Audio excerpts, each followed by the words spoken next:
Irmãos, abram por favor em Lucas capítulo 15. Hoje nós vamos olhar um texto que é bem conhecido, a parábola do filho perdido. Lucas capítulo 15, a partir do verso 16, aliás, verso 11. Lucas 15, verso 11.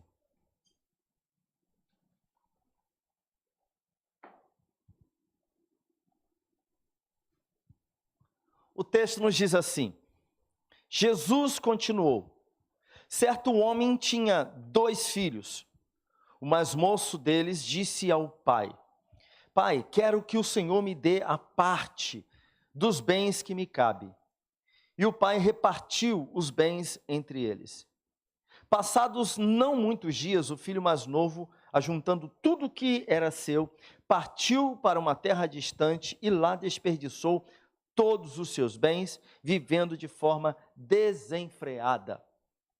Depois de ter consumido tudo, sobreveio àquele país uma grande fome, e ele começou a passar necessidade.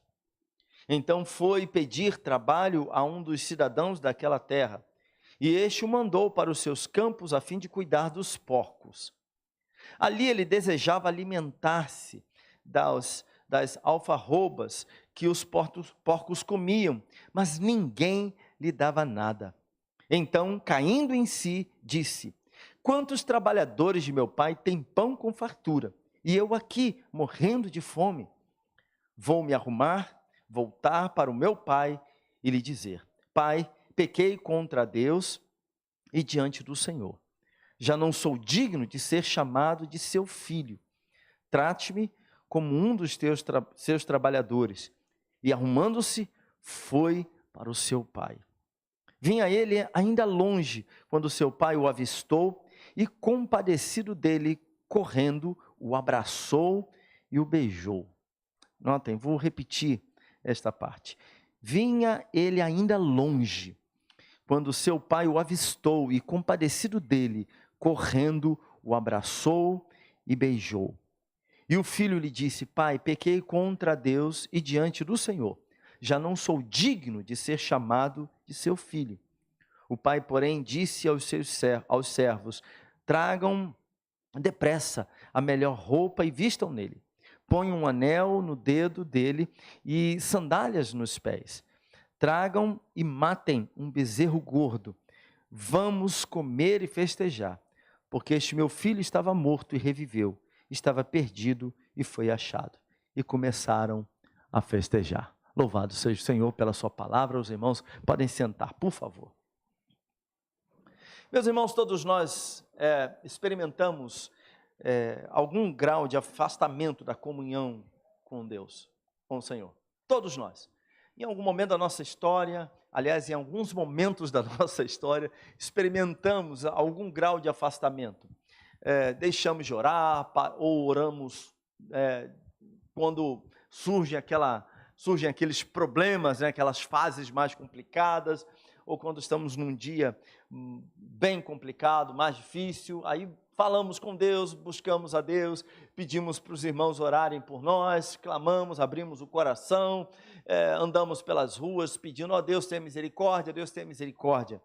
Mas todos nós, a grande verdade é que flertamos, acabamos flertando com o pecado, permitimos e vivenciamos situações que, estando em comunhão com Deus, jamais admitiríamos.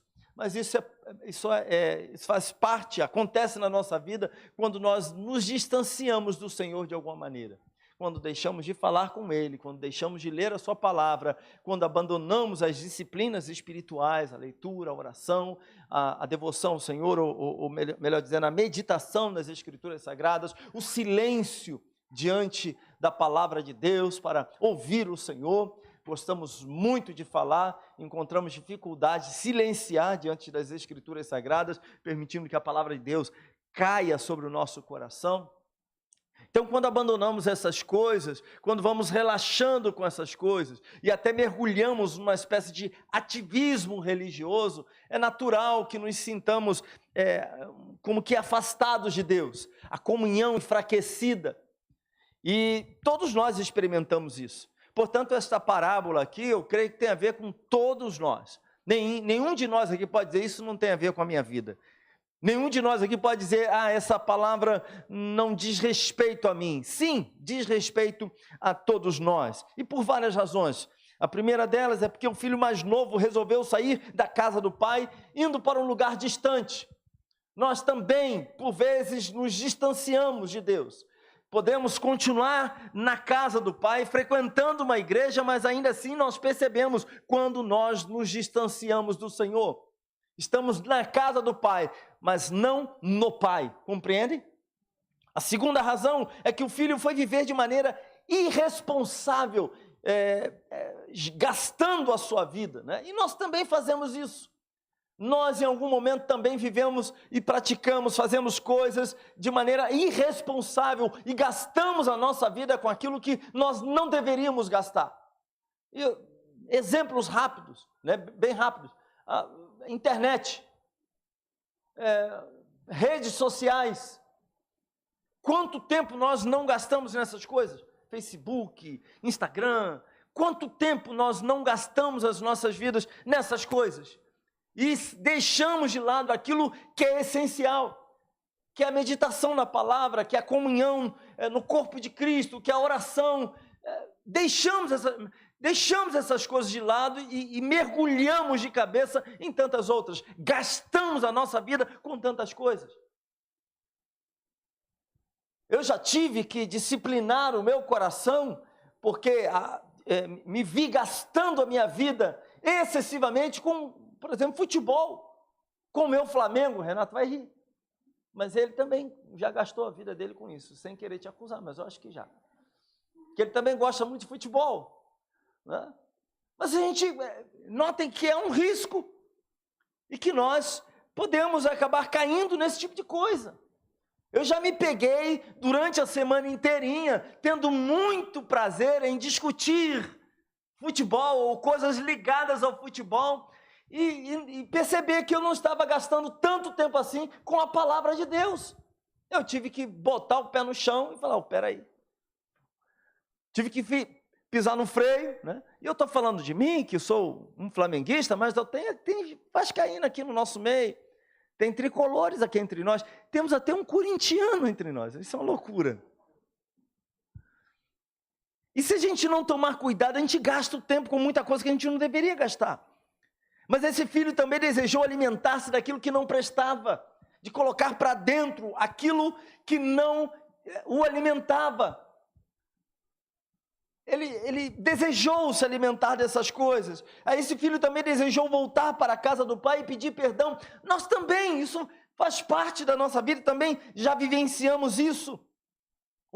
Este filho também não se sentiu digno de ser recebido pelo pai. Mas é interessante, ele não teve medo do pai. Ele não se sentiu digno, mas não teve medo. Portanto, essa parábola tem muito a ver conosco.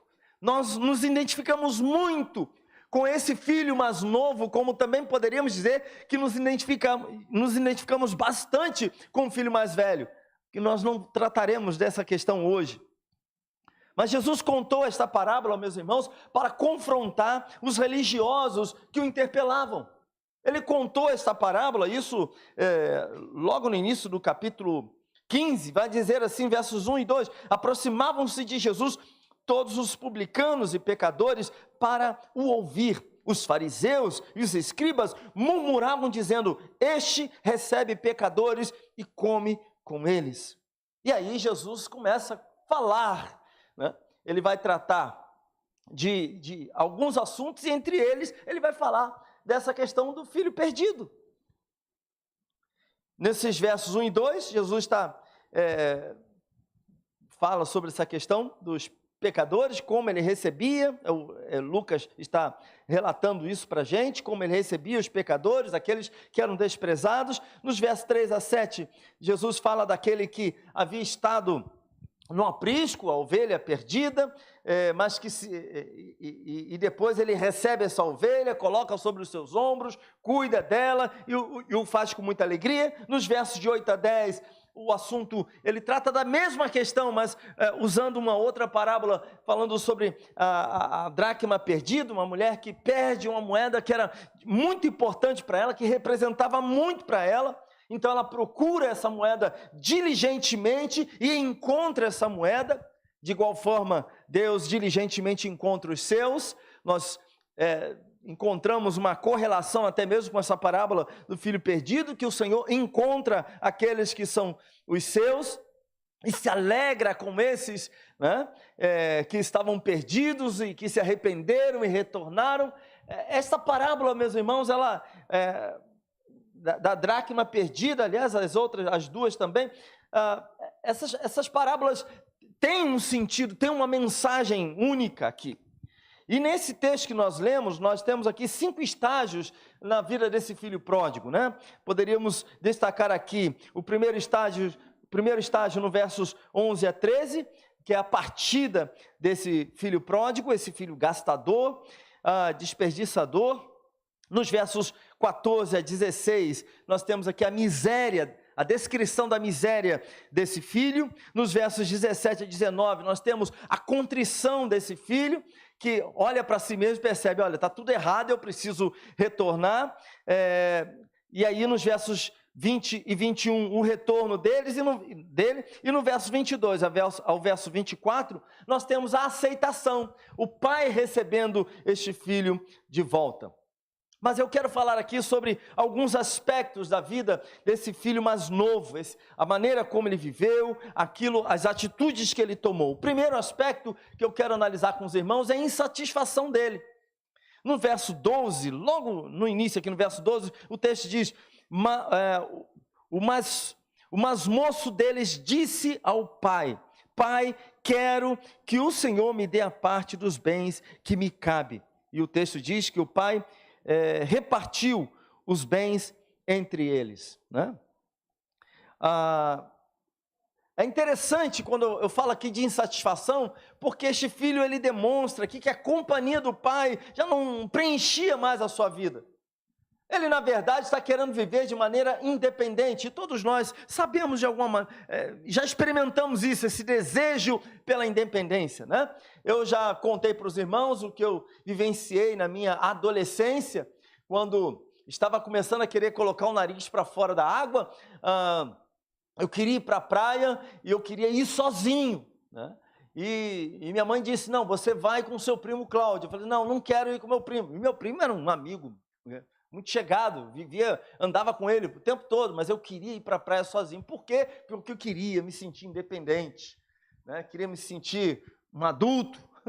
Eu falei, não, eu quero ir sozinho, não quero ir com ninguém, né? E ela bateu o pé e falou, não, se você só vai com o seu primo. Mas teve um dia que ela deixou, né? Eu me senti o tal, né? Fiquei na beira da areia assim, na beira d'água, como se, né, o tal. Desejo pela independência. Nós vemos isso nas crianças que querem soltar as mãos dos seus pais, né, de maneira muito natural. Antes queria ficar grudado, segurando assim na saia da mãe, na barra da calça do pai, e para onde vai, está segurando o pai, mas em determinado momento começa a querer soltar, quer andar sozinho, e o pai tem que ficar de olho. Eu estava ontem numa festa que o filho... um dos pais virou e falou assim, olha, tem que ficar de olho, porque se eu der bobeira, vai embora e some. É a nossa tendência. E é interessante porque esse rapaz, esse filho mais novo, ele, digamos, agiu exatamente assim, demonstrou a sua insatisfação de estar na casa do pai, querendo viver a sua vida. Meus irmãos, foi essa mesma insatisfação que derrubou tanto Adão quanto Eva. Esse tipo de insatisfação é a tola ideia de que do lado de lá do muro existe felicidade, de que Deus está nos privando de alguma coisa, de que viver distante de Deus pode ser uma coisa boa para o nosso coração. E de alguma maneira, em algum momento, nós tentamos demonstramos esse tipo de coisa dentro do nosso coração, insatisfação. Eu quero fazer as coisas do meu jeito. A segunda coisa que nós temos aqui é a rebelião desse filho mais novo, no verso 13. Passados não muitos dias, o filho mais novo, ajuntando tudo que era seu, partiu para uma terra distante e lá desperdiçou todos os seus bens, vivendo de maneira desenfreada. Ele pediu a sua herança antecipada. Ele tinha direito à herança, a um terço da herança era dele. Mas essa parte só seria dada a ele, concedida a ele, depois da morte do pai. Mas ele quer isso antes. Aqui fala de rebelião. O filho está buscando mais os prazeres do que o próprio pai. A ideia aqui é de que ele está matando o seu pai no seu próprio coração, o pai ainda estando vivo. Eu quero matar o meu pai aqui dentro. O pai está ao seu lado, mas ele na verdade não quer ter mais, ele quer viver sozinho. E ele parte para uma terra distante. Essa terra distante, meus irmãos, é a nossa tentativa de vivermos à parte de Deus. É a rebelião do nosso coração, é o desejo de fazermos as coisas do nosso próprio jeito, ignorarmos a lei do Senhor. É a rebelião que está na nossa vida e que nós precisamos tratá-la. Precisamos curvar o nosso coração, constantemente curvar a nossa vida diante do Senhor. Pedimos, ó Deus, tenha misericórdia de nós.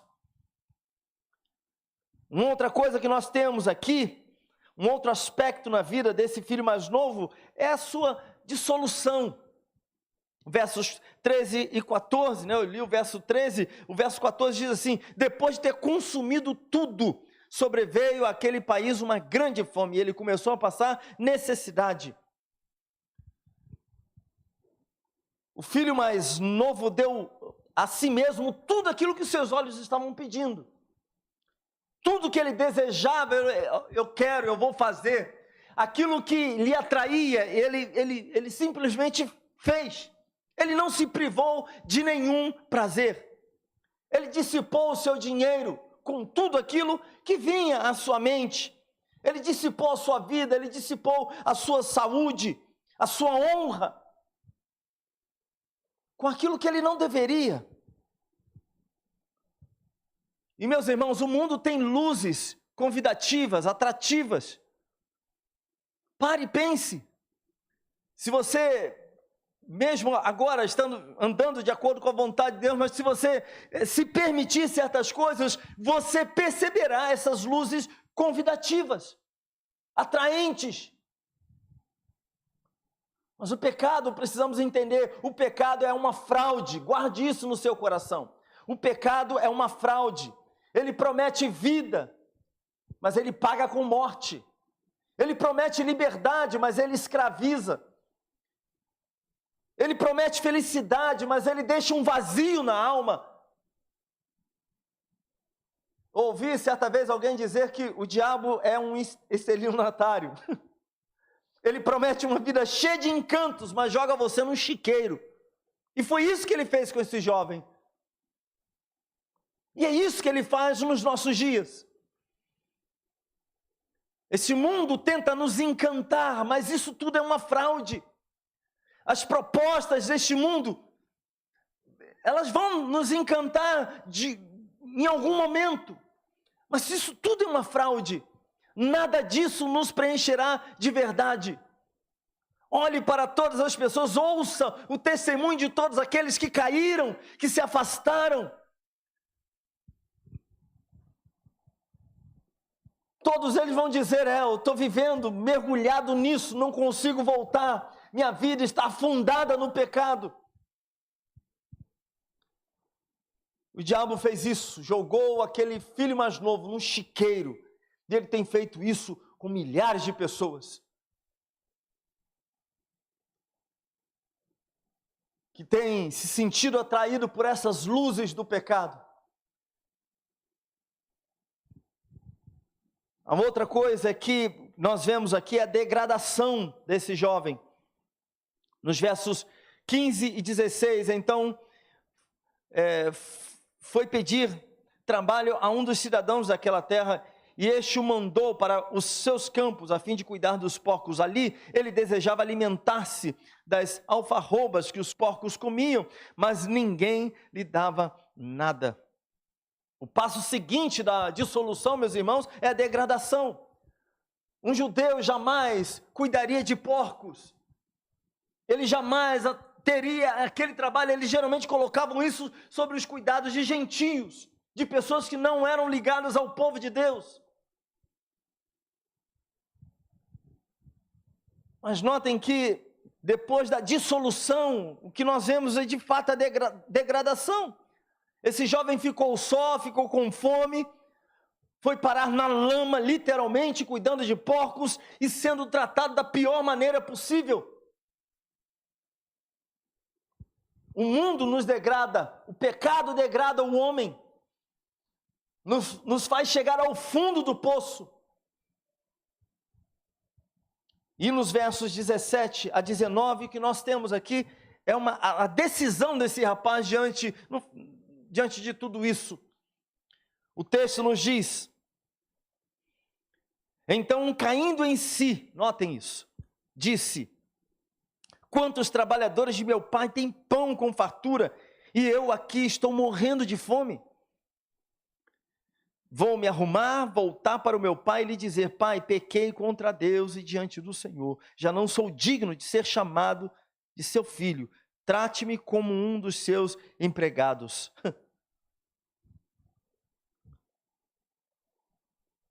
No fundo do poço, esse rapaz cai em si. É interessante essa expressão, caindo em si, porque demonstra que esse rapaz estava fora de si. Quando diz que ele caiu em si, é como se ele estivesse cego.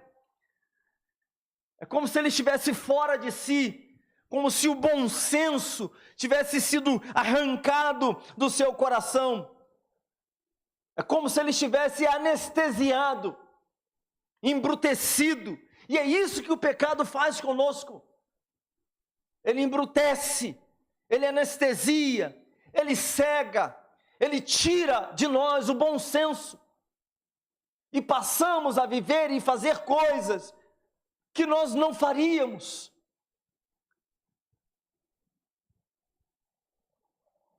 É como se a pessoa de repente acordasse para a realidade, né?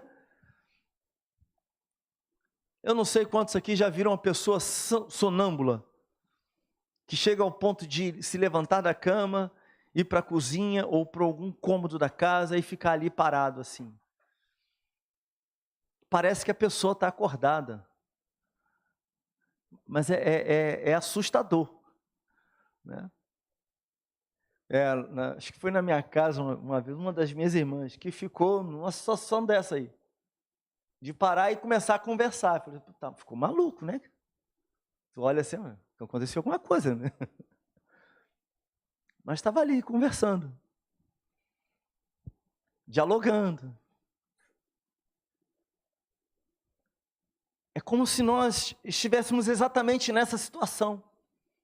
Quando o pecado passa a ganhar espaço no nosso coração, nós entramos nessa linha de não percebermos a realidade, ficarmos míopes para as coisas reais, para a vontade de Deus, para a palavra do Senhor, que já foi tão clara para nós.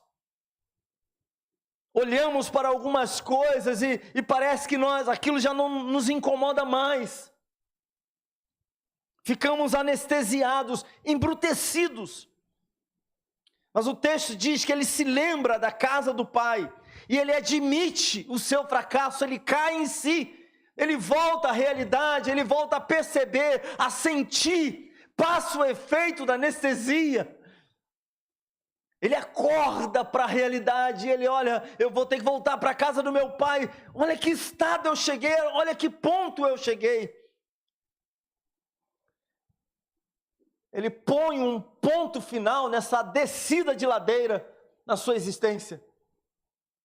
Ele diz, eu não posso continuar nessa estrada, eu tenho que voltar para a casa do meu pai. Esse caminho está me levando à morte, esse caminho está me destruindo, eu preciso retornar.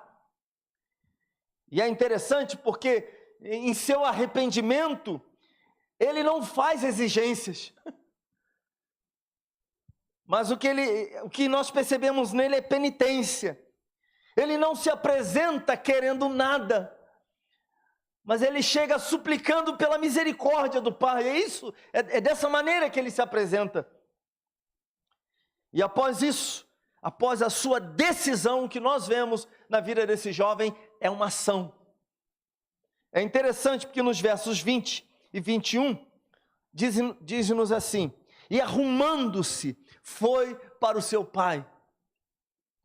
Vinha ele ainda longe, quando seu pai o avistou e, compadecido dele, correndo, o abraçou e beijou. E o filho lhe disse: pai, pequei contra Deus e diante do Senhor, já não sou digno de ser chamado de seu filho. É interessante isso, porque não basta apenas decidir, é preciso agir. Muitas vezes nós decidimos aqui dentro, mas não colocamos em prática, não começamos a fazer. Quantas vezes você já não decidiu ler mais a Bíblia? Ou quantas vezes você já não decidiu ler a Bíblia toda em 1 ano ou em 6 meses? Quantas vezes você já não decidiu, não, agora minha vida vai ser diferente, agora eu vou buscar a Deus, agora eu vou orar, agora eu vou me consagrar, agora eu vou trabalhar na obra do Senhor, agora eu vou me envolver mais com as coisas de Deus, agora eu vou tomar uma decisão na minha vida, eu vou fazer, e na verdade fica somente aqui no coração ou aqui na mente. Falta uma atitude, uma ação. Tiago vai dizer que a fé sem obras, ela é morta. O Evangelho exige de nós ação. Uma vez operado nas nossas vidas, a fé, uma vez operada nas nossas vidas, exige que nós tomemos atitudes. Não podemos ficar apenas aqui, eu sei o que eu devo fazer, como eu devo proceder, eu sei. Exige que façamos algo, que tomemos uma atitude. Tem gente que deseja, que anseia, mas não se levanta. O texto deixa claro que esse jovem se arrumou e foi para o seu pai, se levantou. Meus irmãos, nós não somos meramente o que nós sentimos, mas o que nós fazemos, a maneira como nós vivemos. Não basta sentir. Esse jovem tinha que se levantar e voltar dessa terra distante. Foi isso que ele fez. E é isso que nós temos feito. Quando sabemos que estamos trilhando um caminho que não honra a Cristo, que não é aquilo que Cristo deseja de nós. Quando sabemos que não estamos entregando a nossa vida e não estamos colocando em prática aquilo que Deus tem pedido de nós. Temos nos levantado para caminhar na direção do propósito que Deus estabeleceu para as nossas vidas? Temos agido ou ficamos apenas aqui no desejo? Naquilo que nós sabemos que devemos fazer? Não basta saber, é necessário termos ação, atitude. E o que nós temos aqui por último é algo que deve nos chamar a atenção, está nos versos 22 a 24. Que agora é a atitude do pai para com este filho mais novo. O pai, porém, disse ao seu filho, né? Porém disse aos servos: tragam depressa a melhor roupa e vistam nele, ponham um anel no dedo e sandálias nos pés, tragam e matem um bezerro gordo, vamos comer e festejar, porque este meu filho estava morto e reviveu, estava perdido e foi achado. E começaram a festejar. É interessante também, meus irmãos, que o texto no verso 20, diz que o pai, vendo ele de longe, né, o avistou e compadecido dele, correu e o abraçou e o beijou. A expressão aqui, esse texto no grego, quando fala de beijar, não está falando apenas de um beijo que deu no rosto, Mas a ideia aqui é que o pai o beijou muito, o abraçou muito.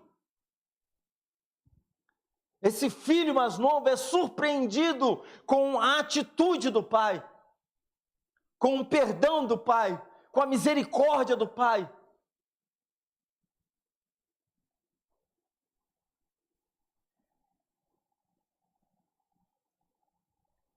E eu creio que nós precisamos meditar sobre isso. O nosso Deus é um Deus amoroso, é um Pai perdoador. Quando há arrependimento genuíno no coração do pecador, Ele o recebe, Ele o perdoa. E essa é a atitude que nós devemos ter, é uma atitude de arrependimento. Se nós nos voltarmos para Deus, podemos contar com o perdão e com a misericórdia do Senhor. Podemos contar com essa recepção do Pai, uma recepção alegre, cheia de misericórdia e cheia de amor. E eu quero concluir com os irmãos. Este texto, mais uma vez eu ressalto, fala da nossa vida. Fala de coisas que nós experimentamos. Nós nos afastamos de Deus.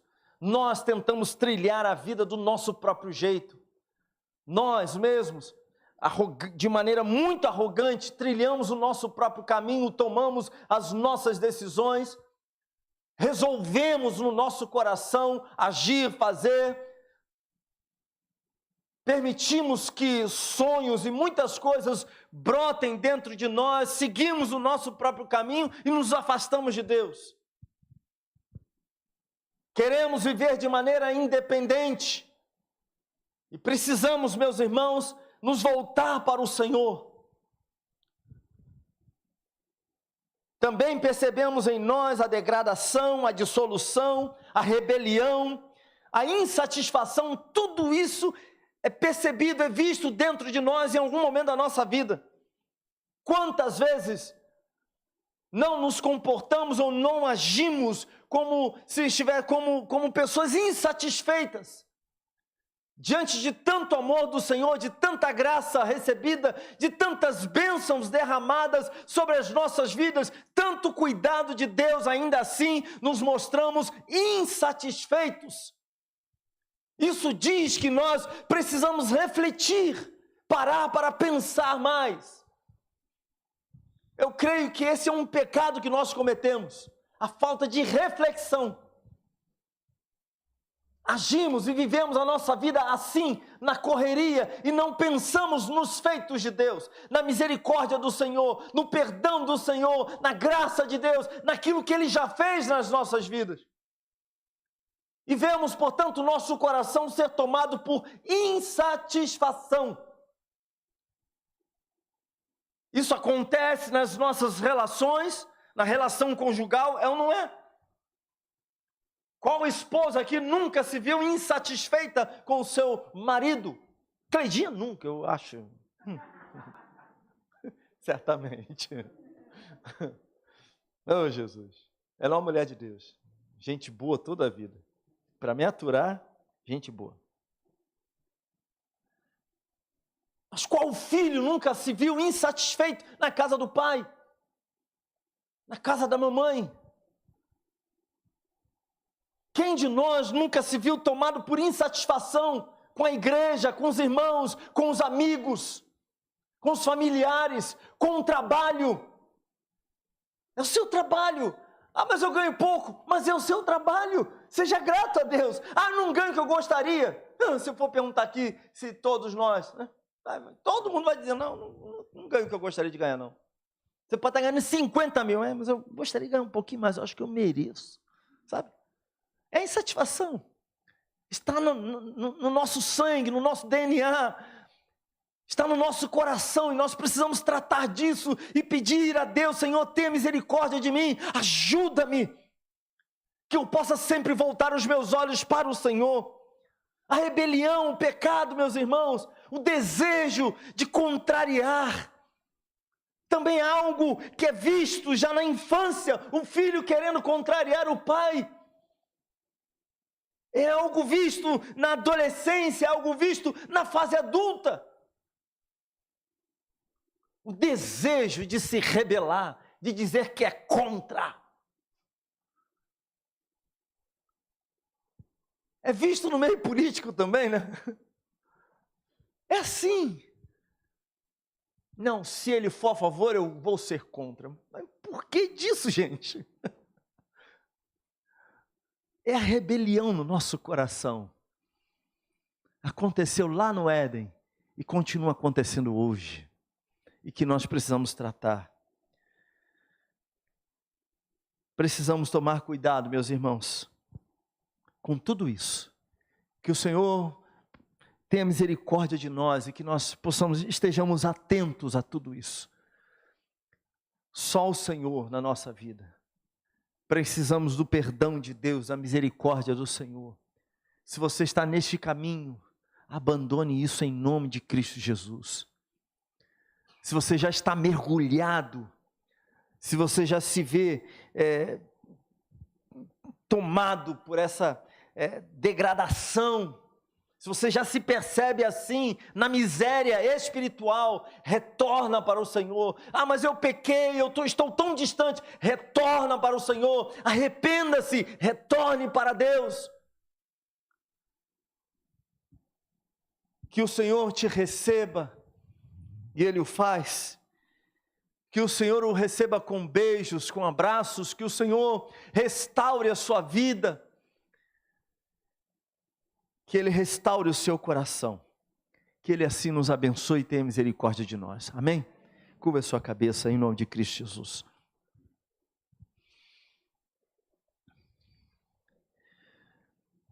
Senhor, nós muitas vezes nos rebelamos contra o Senhor. Muitas vezes nós nos levantamos contra Ti. Muitas vezes desejamos fazer aquilo que vai no nosso coração, desprezando as Escrituras Sagradas, a Tua Palavra, os conselhos de irmãos e irmãs piedosos, pessoas piedosas, que querem nos ajudar, querem nos trilhar conosco essa jornada, querem nos orientar e nós desprezamos, nós nos rebelamos. Queremos fazer as coisas do nosso próprio jeito, muitas vezes percebemos dentro de nós profunda insatisfação. Apesar de todo amor recebido, apesar de todo perdão recebido, apesar de toda graça derramada sobre nós, não há algo maior, o mais importante do que aquilo que o Senhor já fez por nós, enviou o seu Filho Jesus Cristo para morrer no nosso lugar. O Senhor nos salvou, nos deu tudo o que de fato nós realmente precisamos. Ajuda-nos, ó Pai, quando a insatisfação tomar conta do nosso coração. Ajuda-nos, ó Deus, quando percebemos pontas de rebelião na nossa vida, na nossa alma. Tenha misericórdia de nós, ó Deus. Quando percebemos que dentro do nosso coração, lá no nosso íntimo, surgir aquele desejo de satisfazer tudo aquilo que vai dentro de nós, aquela atitude interior. Ajuda-nos, ó Deus, que venhamos frear isso dentro de nós. Nosso coração não pode receber tudo aquilo que Ele deseja, pois o nosso coração é mau. Muitas das coisas que nós desejamos contrariam a Tua vontade. Ajuda-nos, ó Deus, tenha misericórdia de nós, para que o pecado não venha pisotear ainda mais o nosso coração, e não venhamos nos afundar no lamaçal do pecado. Tenha misericórdia de nós, ó Deus, que hoje possamos tomar uma decisão, e mais do que uma decisão, que hoje nós possamos tomar uma atitude.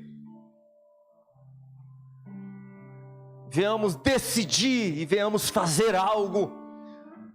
Venhamos decidir andar segundo a Tua vontade, venhamos ter práticas, venhamos agir.